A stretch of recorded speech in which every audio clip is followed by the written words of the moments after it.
Hello and welcome. Thank you very much for coming, all of you, and also for our online students who are joining us hopefully live right now or watching this as a recording. We changed the studio kickoff a little bit. I wanted to make it shorter. I felt like it's too repetitive if we introduce every studio, and I will let all the faculty members introduce their studio in the studio, so you will encounter the studio when you have your first class within probably 45 minutes to an hour when this is done. So it's much shorter, hopefully more succinct. I will just dive into like general announcements for you guys that are relatively boilerplate, but then also I take the opportunity to show your work online and on site. I reached out to your faculty, asked them for the best work they saw in the last 2 semesters in the academic year, and this is what we're going to see today as well. So we do have a new administrative assistant. Our department manager is still Becky Smith, and we have Marina Roya-Poyar. I hope I'm pronouncing this correctly. I'm getting it, yeah. Joining our team, and we're really excited to have you guys. They're doing amazing work behind the stage that makes all of our lives easier, including yours. So I'm really happy to have both of them, and they're a great team. So thank you for coming and showing your face. If you turn around, you can see them. Nobody's turning around. Hi. So if you don't know them, their office is up there, and online they can always reach the administrative team under architecture@academyart.edu and send an email if you have a problem, a question that pertains to the administrative side of our school. We do have our library collection in room 122A, and Berta will put times up where they can access the library collection. You can also take books out. We keep updating and stocking more books there. We had some book donations, so we hope to increase the libraries. We also did a big effort in providing the most recent course books for all of your classes. That goes also online, which we're getting most of the required books online in a digital format that is accessible for online and on-site students. So some really great resources like Detail Magazine are now here at Brennan, and we keep updating those more frequently. And we also have the digital version of Detail Magazine, which allows you to search for certain building types or certain construction types, and there's great details in them. It especially helps with our technical classes.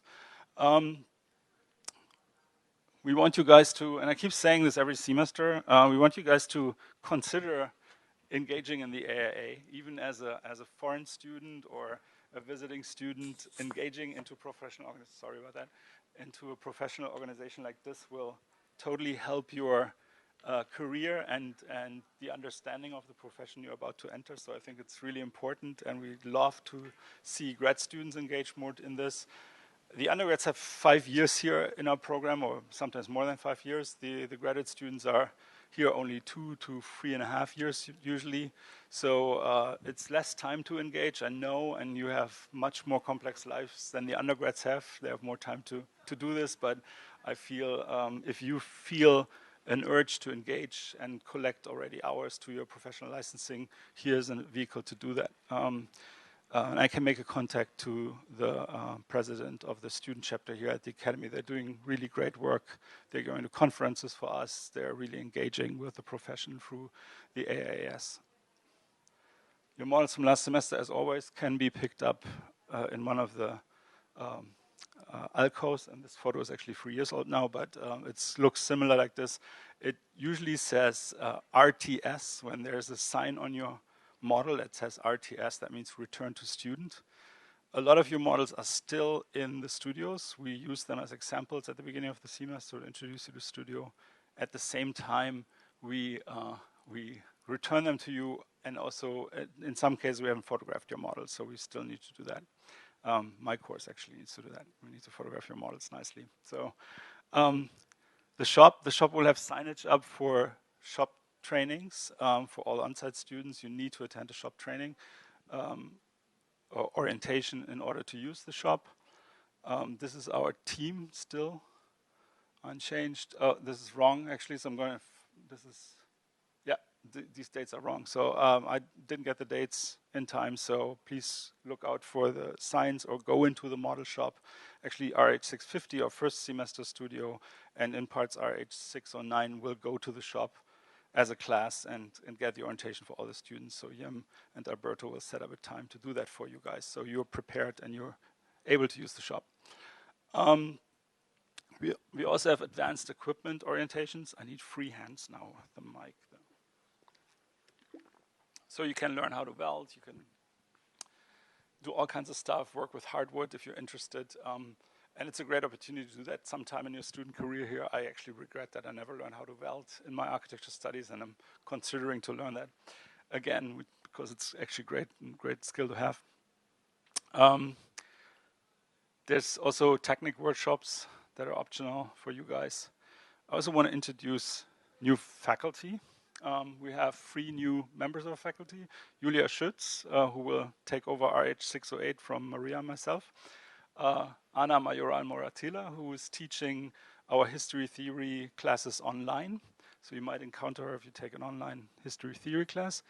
And Juan Pablo Ugarte, who is teaching RH654. I leave it to the faculty members themselves to introduce themselves. I'm really excited about all of them. All of them have great qualifications and careers, and I'm happy we found them, and I'm happy we were able to hire them for you guys. We have shifts in the faculty. Sometimes faculty members leave.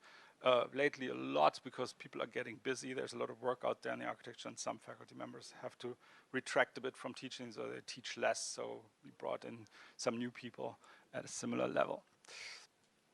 I want to quickly speak about Spring Show. So a group of you, or a lot of you actually on site, made this really great chair project. These chairs are now in our cafe upstairs. We still have to work on tables. Maybe we do that next Spring Show because we retained 3 tables. And we feel there's not enough tables yet. So if you feel this is not good enough, please give me direct feedback and tell me, hey, we feel we need more stuff there, and we will work to get you some more chairs or some more tables if we need to. If you say it's fine, that's fine as well. When you say, hey, this is working for us, I'd like to hear that too. So I want to make sure that I get feedback so we know how happy or unhappy you're with this new cafe area. I think design-wise, it's 10 times better than what we had. Yeah, so let's see how long the white carpets last and stuff like this. But it's design-wise a bit better than what we had, and I really thought this was a great group effort from all of you guys. I'm super happy with what came out of it. And also at Spring Show, this furniture was really cool to see among the models. There was like this sea of models and these islands of weird furniture like inserted into Spring Show. And this was actually before the opening.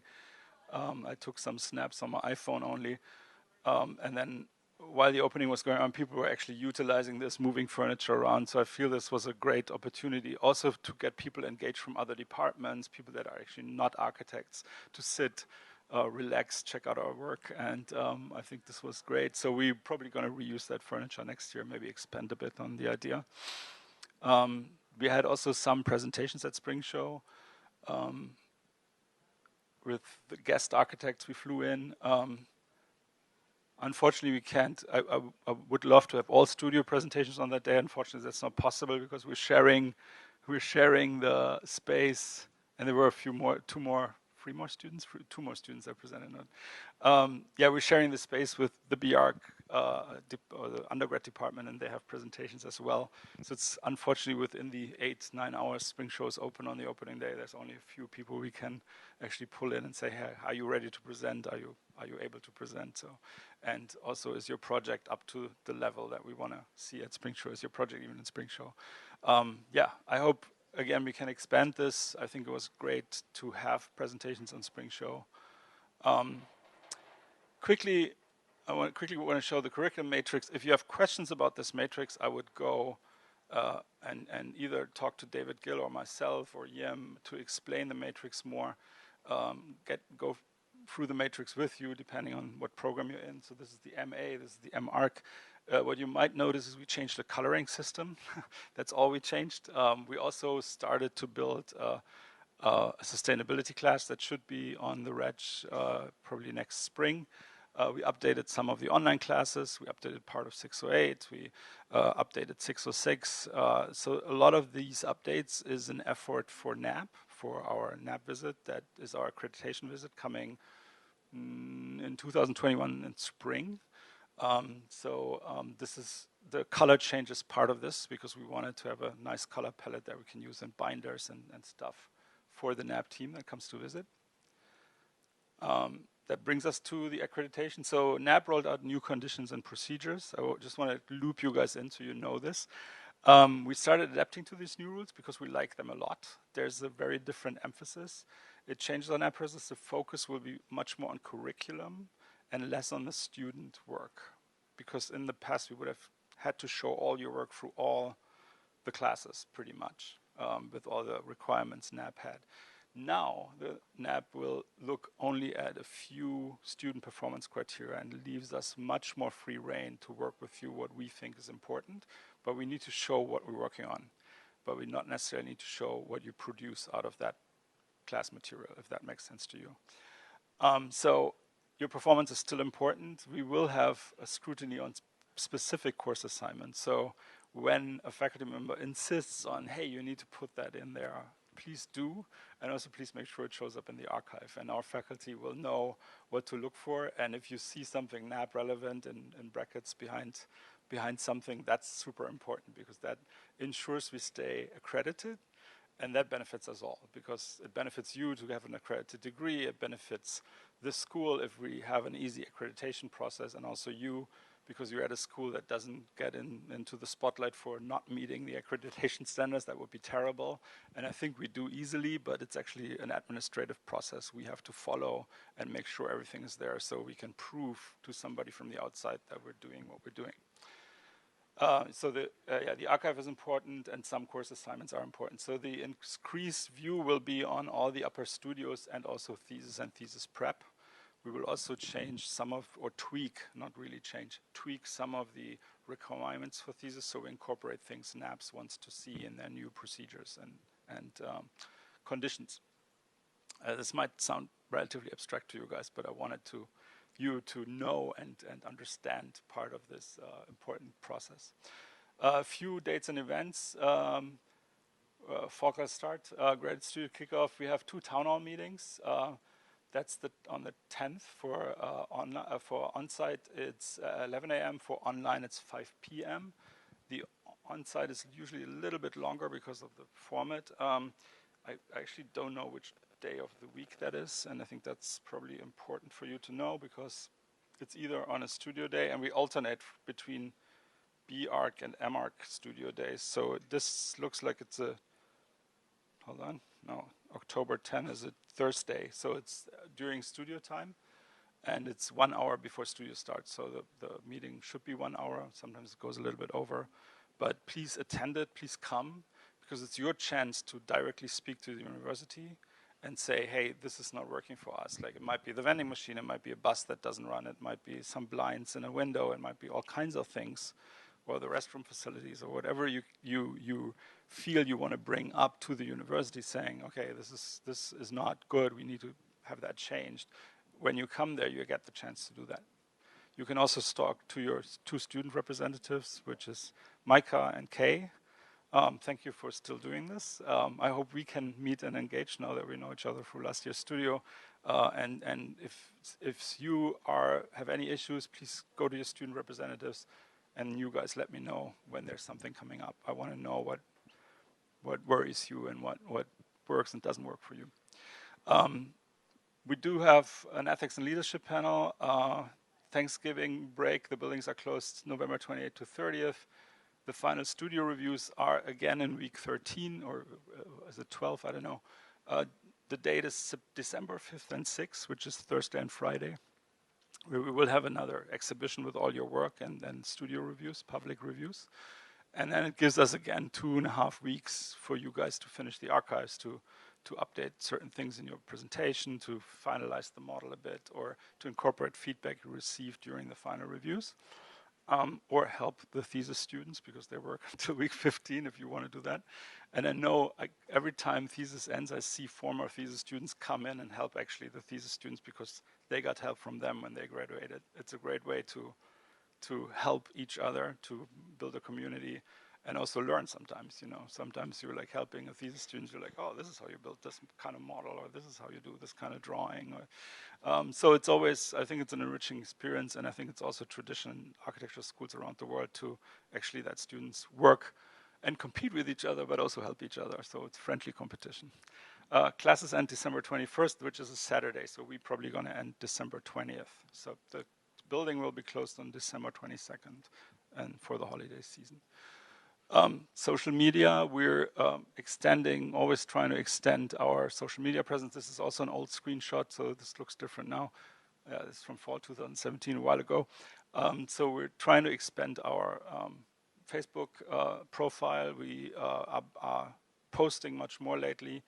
Marina has been really great to feed our social media more and is helping me because before it was just Jennifer, me feeding it. So we hope we get interesting content on there. We will post about your work, about what you do, but we also post interesting articles that we think are relevant. We have now 1,249 homegrown, organically grown followers. We don't have any marketing budget for this. I think it's super important for you guys to actually follow and help build the social media community because we're a young school and you know that, and I think we're doing a really great job in giving you a good education. We're looking at your projects and we're really proud of what you are actually able to achieve, all of us. So the thing is, not many people know we're out there. So joining and following your own school and then inviting your friends and relatives and whoever to follow this and see what we're doing is beneficial to you as well. The better the reputation of your school, the better the reputation of your degree you're getting. We have a hashtag. Actually, now it's over 500 posts there, also an old screenshot. These are our Facebook or our social media presence, or is our social media presence. So we have Facebook, Instagram, we have a playlist on YouTube, unfortunately not a channel yet. We have Pinterest, and we have a blog, and I want to talk about the blog in a minute. If you want to take a snapshot of this or a screenshot for the online students, please feel free to do so now. I'll leave this up for a minute so I don't starve of thirst and you can actually snap this.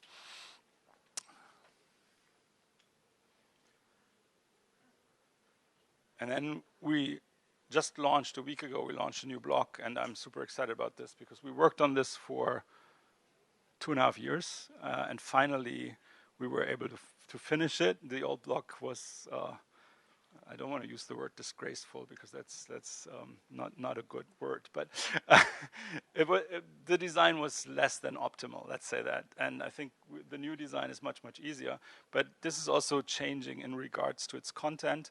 We built this blog especially as a resource for you guys. There's like, so this is like a super simple blog. It has all these tiles. This is actually the blog in its entirety.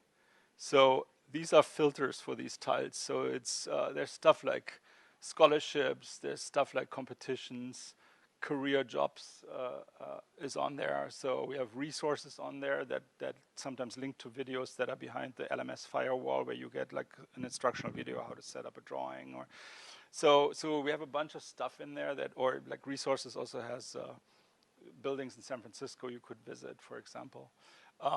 Alumni stories and student work is still not very populated. We just have a few projects yet. We want to populate this more, and Marina also has been really instrumental in building this blog and making it bigger. And that's the baby blog, meaning this is just in its infancy at this point, but still this is all the content we already have. So we also have lectures on there. We have the study abroad programs on there. We have all the faculty on there, not because on the current website for the academy, there's only a few faculty listed. Here we have all faculty listed, more and more with their work as well, so you can actually see what the faculty who teaches you does. So it's bringing a new level of transparency to the school, a new level of exposure, and also a new level for you to engage with us. And then hopefully we see your projects on that blog very soon. It's a lot of work. to get this all up. But it's also, I think, a great tool for the online students, because you guys on site, you're sitting in this environment, you're seeing what the guy or the gal does left and right of you, right? And you see other projects, you walk by presentations. And online, you don't have that luxury. You need to actually make an effort to see all this. So the blog is hopefully also a tool for us to let you on-site online students see more of what we do and what we feel is like good work, or what we feel is important to you or to your career. So yeah, very exciting to have all this. So please visit the blog. I should actually talk about the address, so the address is architecture.academyart.edu. It's a longer address than the previous one, but the address is actually an edu address, which I think is very appropriate for our institution rather than the .com address we had before. So I'm really happy the web team was able to give us that address and also help us in getting the blog up. And also Nicole Ambrou, I should mention, who's teaching 608 online. She also did the programming, or a lot of the program behind the blog, and helped us to facilitate a lot of the technical hurdles we had. Okay, this quickly brings me, oh my God, we're good in time. It's only 25 minutes. This quickly brings me to your work, and I hope I can read all the names from here, because I have to turn around all the time. I can't read them on the screen. So I reached out to all studio instructors on relatively short notice, so not all of the studio faculty submitted work, but I was able to incorporate all the work they submitted until last night. So we have, I'm going from lower studios to upper studios, starting with the RH650, taught by Yim, Alberto, and Vasilena online, and Mark Myers on site. Online also, sorry about that. We have 2 studio sections, so we're running the studio also online this semester. So this is Tankam Philip, and I was especially taken by some of her shots, and actually the quality of this thick, it's seemingly thick cardboard that represents a city, and also her sketching. And I think you can see that she has an architectural prior architectural education. You can see that by the lines she's drawing. It's a sketch, but it's very neat. This is Amal Al-Zudari, also online. It's a model shot, and I love this drawing. It's a bit weird. I love the weirdness of it. I think it's a great drawing, especially with the palm trees and some of this stuff. Am I not? Oh, sorry about that. I actually added the white around it, and that's something to consider for some of the online work I'm getting. You always lay out your work in a PDF, and sometimes on site that's the case too. When you lay out something, think of the white space, the empty space around your layout, and that's as important as the stuff that's on the page. So rather add a few more pages and have a little more space for what you put in your archive or portfolio. The archives we're giving out now at the end of this semester will have a different layout. They will look much nicer than the old archives that looked a bit administrative. So the new archives will look more like a framework for a book layout. So if the pages in between look more like a book layout, you kind of start to build your archive more as a portfolio, and you can actually maybe use the stuff right away in a portfolio, or much easier in a portfolio. The white space around this lets this drawing breathe. I think on the page it was actually like it just fitted on the page. So I think the white space helps it a bit because it's a very dense drawing. This is Vincent Carpenter, also online, and I'm really excited to see this kind of model work for the online students, because it's much harder for an online student to build a model like this. You guys have the shop, you have the shop techs that give you advice.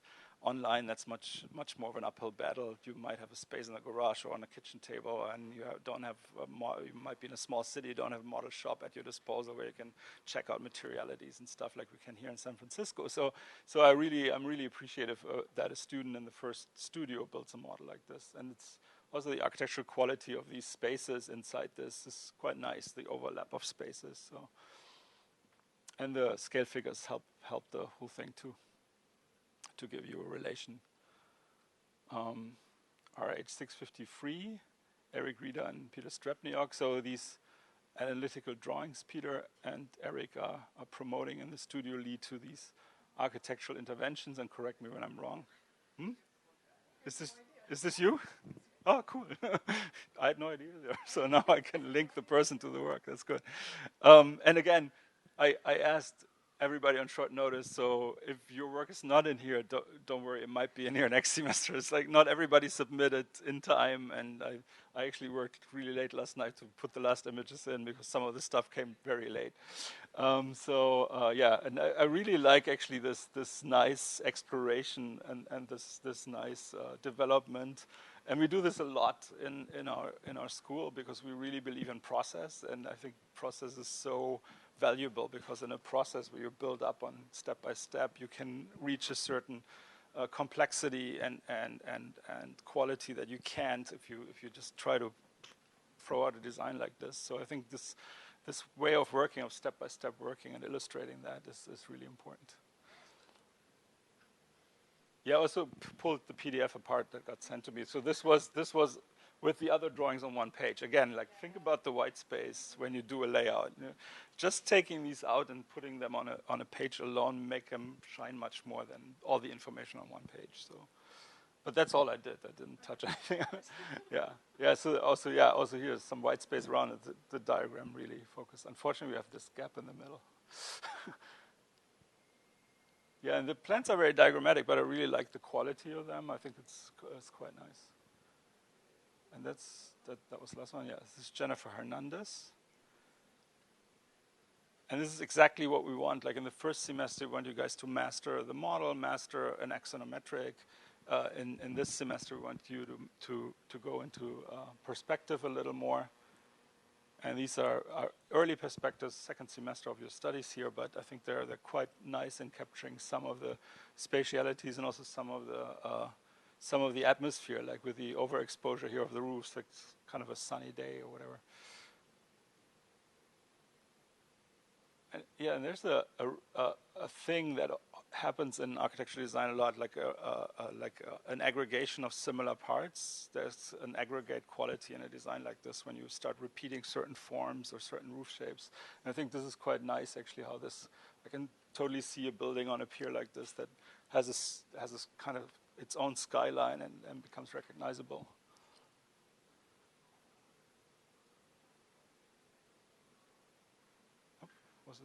That was still Jennifer Hernandez. Tia Brö, that's her experimental drawing, and Eric just shout and correct me if I'm saying this wrong. Or, okay, yeah. Keep rolling.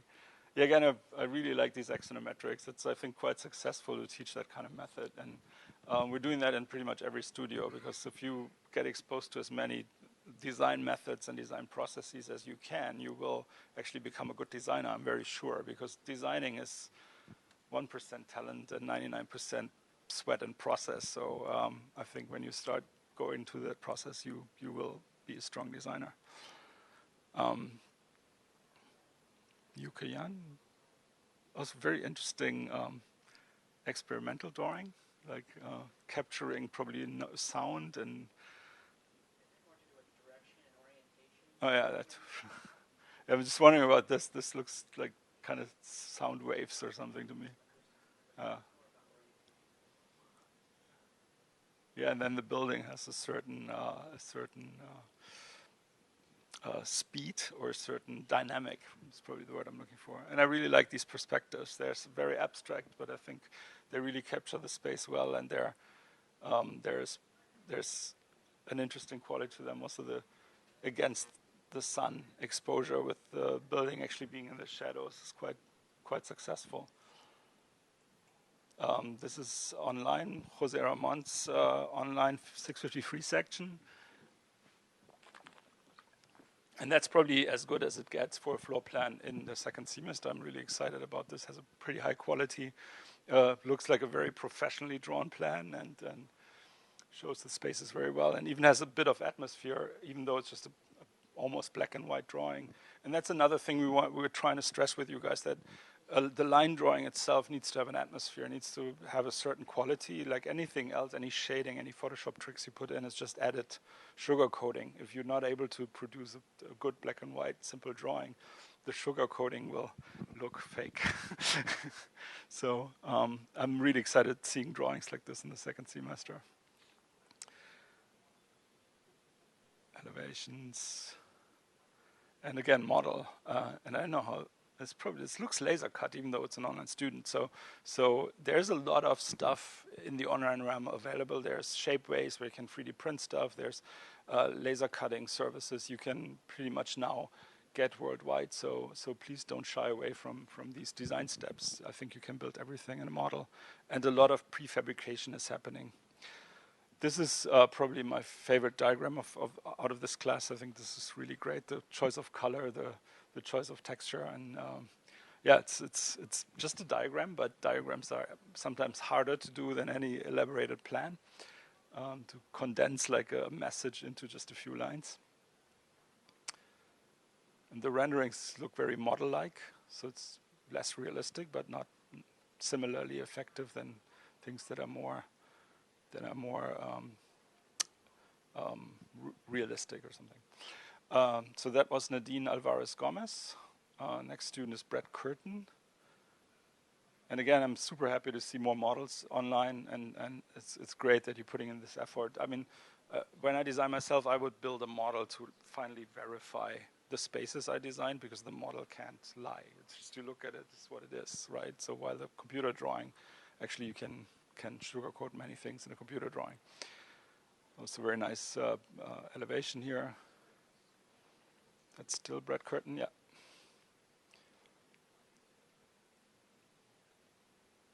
So what I hope Brett is not offended if I criticize this mildly. So what we're always trying to do is not to have these keystone effects when we do a rendering or a photo, because and I'm saying this now because I have all of you. Usually I only say this to my studio, but it's actually great to have all of you and the online students potentially listening. It looks much more professional if you keep these vertical lines straight, because our eye sees that way. Because when I lift my head up, the lines don't go on angles, because it's a 2D representation. If you change the 2D plane, the lines become crooked. So if you keep it straight, that image, then the lines are vertical, and that way it looks more like your eye would actually see and perceive the space. So for architecture, that's also what most architecture photographers do, just trying to keep the keystone effect out. So we move to the next studio, 609. That's Peter Soon, Mark Myers, Jose Mayoral Moratilla, and Jaime da Roca Guerrero taught this in the last 2 semesters, online and on-site. So this is from the on-site studio. It's you again, huh? Don't be mean to her just because she was up here. That's Romagna Bra. Super beautiful rendering. And you can see, I think you can see throughout the studios how the abilities that you're gaining here increases, because the work becomes more sophisticated semester by semester. And it's actually not less sophisticated and lower, but I think your technical ability raises with the architectural ability through time, and that's exciting to see as well. Or this building from underneath. I appreciate the mix of sketching and rendering in this case. I don't know if it's freehand sketching, it's actually a sketching filter or whatever you can use nowadays. Nanle, very, very nice perspective, a little more graphic. And Tikavit Valapa, Neil.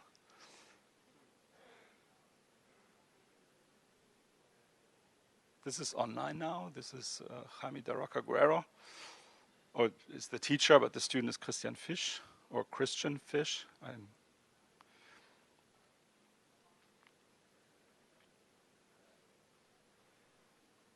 And again, kudos for going for wood model as an online student with the tools you have at your disposal. Monique Harby. Quite interesting how these very simple box shape create like intricate spaces in between them.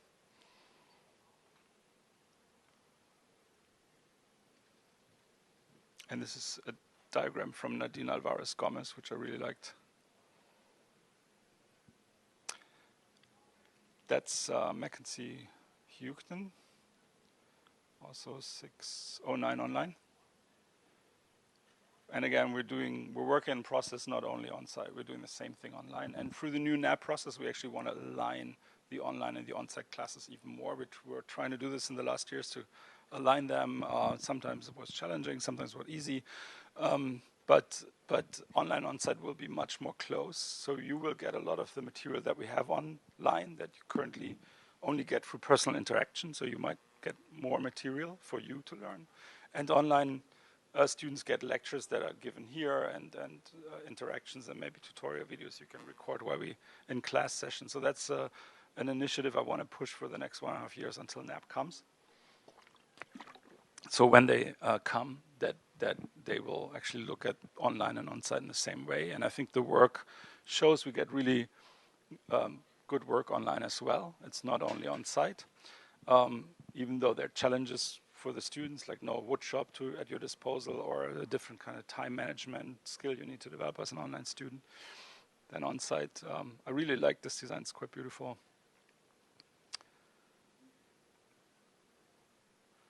That was Mackenzie.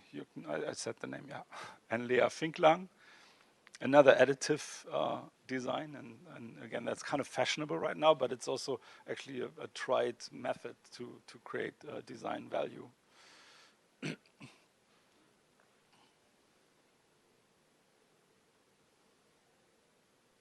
Very nice. These are renderings, not model shots, but they look kind of like a model shot. It's an interesting technique. 608. This was from fall 2018. Avery Hu.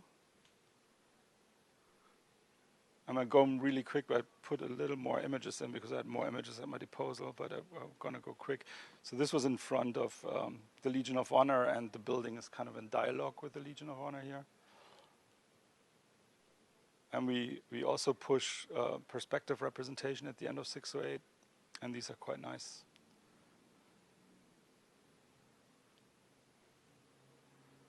Then this was last semester in spring, Neil Walapa again. Very simple answer to problem. So this is an extension to the National Museum in Finland. His answer is super simple, just a roof. And sometimes these very simple ideas can become quite compelling. And they're as hard to do as a complex design, actually. So quite effective. This is a very modest building in a way. It's almost invisible, but a very modest addition to the museum. And developing this plan to this openness and lightness took actually multiple weeks. It took 5 to 6 weeks to get through multiple iterations until something this simple actually starts to work and sing and be harmonious in itself. Interesting, this ground level with these courtyards that actually drop down one level inside the roof. And then the very modest way, this is actually creating a dialogue with the existing building. Yeah, and this is one of these courtyards. I need to go quicker, model. This was K. So this is only a fraction of the models you actually built. There were many, many more models, but in foam this is actually quite easy. But in the presentation, this is kind of like the essence of your process, basically, playing around with forms and then finding also a very simple answer, but very compelling. To add just a very abstract cube inside the park, and the idea of that cube being reflective and dark on the bottom, light on the top, so it blends into this landscape, and is also modest even in its big volumetric impact. And the museum had underground connections, so there's this section as well as the plans are quite interesting. So it's just the ground floor of this floating, hovering cube. And these are the different floors, and each floor is very, very different, which is quite interesting. So each floor provides a very different spatial experience. To go quicker. That's the only photo I have from your models. I'm sorry about that, but I think I have one from Rachel too, where you're presenting. That's a great model. We still need to photograph, for example. Yeah. So, yeah, this is Rachel, Yixing Wang. Yixing Wang? Yixing. Oh, sorry. Great diagram, and we're stressing also diagrams in the studios a lot. We talked about this. So here the idea was like a cable net as a roof piece, and something that actually starts to have an ensemble quality with the existing tower of the existing museum. And I think that ensemble quality is also involving the Alvar Aalto building on the other side of the street. And it creates like a very vertical space on the top that can be utilized for very weird exhibition pieces, like a Viking ship. And also, interestingly, that language that you started to generate just by using structure and tectonics, very awkward-looking building that's different than buildings we usually see, but then also kind of tries to blend into its environment by not being too oppressive. Yeah, this is why I put this slide in. These are the we need to photograph your models, I know. Yeah, this is Mikagoshi. This is a completely underground building, but then the two sides are connected with a tunnel and then roofs that float up almost like you would lift the park up. This is the connection between these, and plan and section illustrating that. And then also interesting spaces inside and out and vertically and underground. I didn't shoot you a big model, unfortunately, so that's Olga Bogotova. Also an underground version, and again using this idea of aggregation of similar parts in order to create a design relation. Yes, and also then utilizing these shapes as domes on the inside to hold the ground. But then this drawing illustrates that, and I think a drawing like this is it's probably one of the better or best drawings I've seen in the last years. I think it looks very different than things we're used to. So I think she's trying to expand the language of architecture in this case, like many other projects do as well. That's what we're striving for. But then also the complexity of this drawing, and then the simplicity actually in the conceptual idea is quite interesting. And actually these circles are tree roots that are underground, basically, not. So she retains all the trees on the site.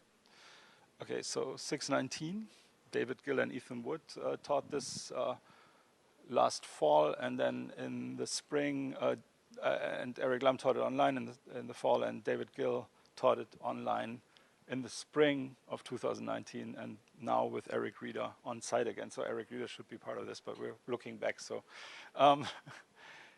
yeah, this is Fan Pan, and she also presented at Spring Show.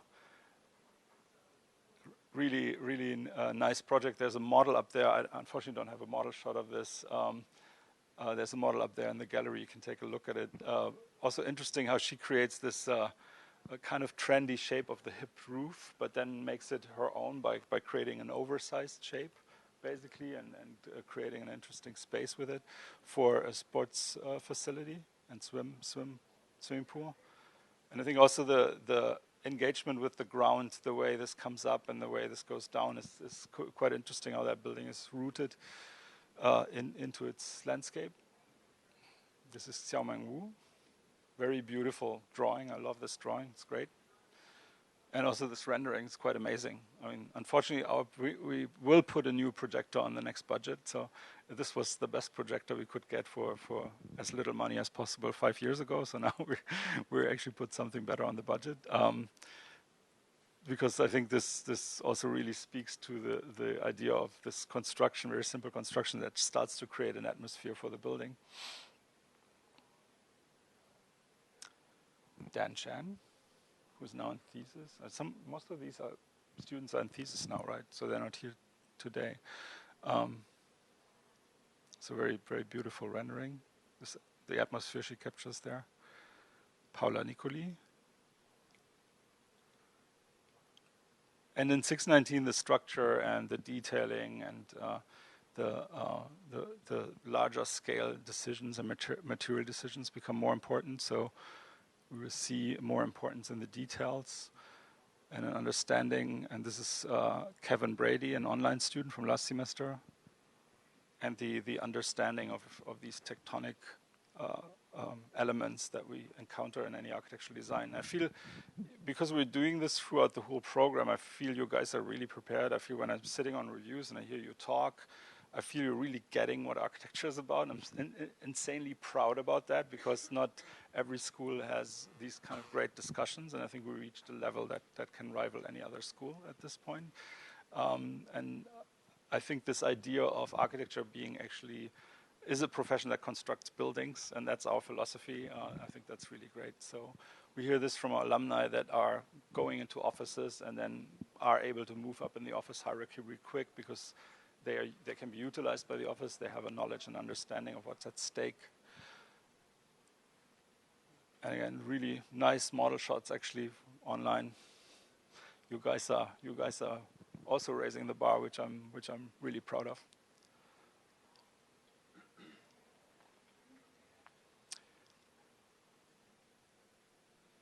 That's Anna Prim.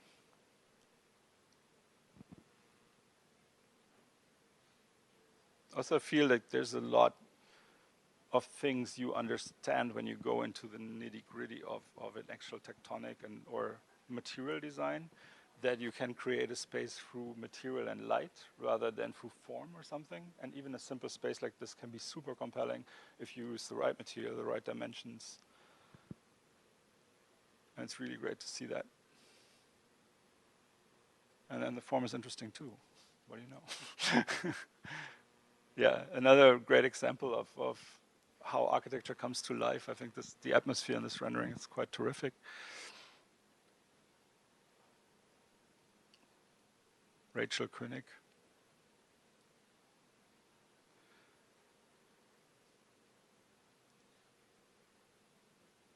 Oh, that's it. That ended quickly and abruptly. So now I will take questions, and I don't know if we have anybody monitoring online. Eric Lam is joining us online. So Eric, if online students raise questions, you text me, and I will read the questions out. So I want to open this to questions and hopefully give you answers. Are there any questions even, or are you all good? There's a question. Good question, very good question. Unfortunately not. Our budget was... Oh, I have to repeat this, yeah. So do we have a guest lecture series this fall? Unfortunately not. The budget decreased quite a bit. We are working on alternatives, but I didn't want to announce these alternatives yet because they're still in process. So there will be events, but there will be in a much more improvised manner, which is fine. I mean, we had an amazing budget last fall, and that was a one-of-a-kind budget. So we got like really amazing people, and I hope you were able to see most of them, or at least check out the videos. It's unfortunate we can't do this semester. It's okay. We will do this again in the future, but as I said, we're working on some alternatives with actually some connections we made through last year's lecture series, but nothing I want to talk about yet. I want to only announce this when it's 100% sure that we're doing this and stuff. So there will be a charrette, also a little bit stripped down and different than we did it before.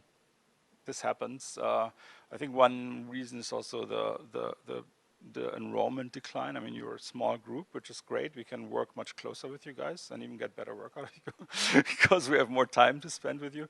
At the same time, this is what architecture schools all over the world experience right now, and that's quite normal, that when there's an economic upswing, the students actually start going to master's programs. The bachelor's programs are not as affected, but people go out and work because right now they're jobs, and you're graduating just at the right time, so hurry up and graduate in the next 2 years, and then you still get some of that economic upswing we hopefully still able to enjoy in the next year still. I think it's, yeah. But that's the normal up and down of any academic institution. So that's an effect we're seeing. I mean, I don't want to spend like $1,000 a piece on your tuition on something that only few of you can enjoy. But last year was quite tremendous, so I hope we can get back to that level. Any other question? I am approachable. Is there any online question? I know. Oh, there's some. Is there an online question? Is anybody monitoring this? No? Well, you can reach me via my email, which you hopefully know, or via Becky. No online questions? Okay, so yeah, you can reach me, Eric Lam, Yem, David, or any faculty member via email, or the student representatives if you have anything that you want to talk about, or any complaint or any question, please. You have a question. Do we have the exchange program? We do have the study abroad program with Florence, so if you're interested in that, you can talk to Braden Engel about this. I think he's planning that. Isn't that more of like an excursion where you go and see different? Yeah. So, but that's more of a like between universities. right now not. No, not that I know of. So, any other question? That's it. Okay. Is this still? Yeah. Well, thank you for coming. Thank you for showing your work. I think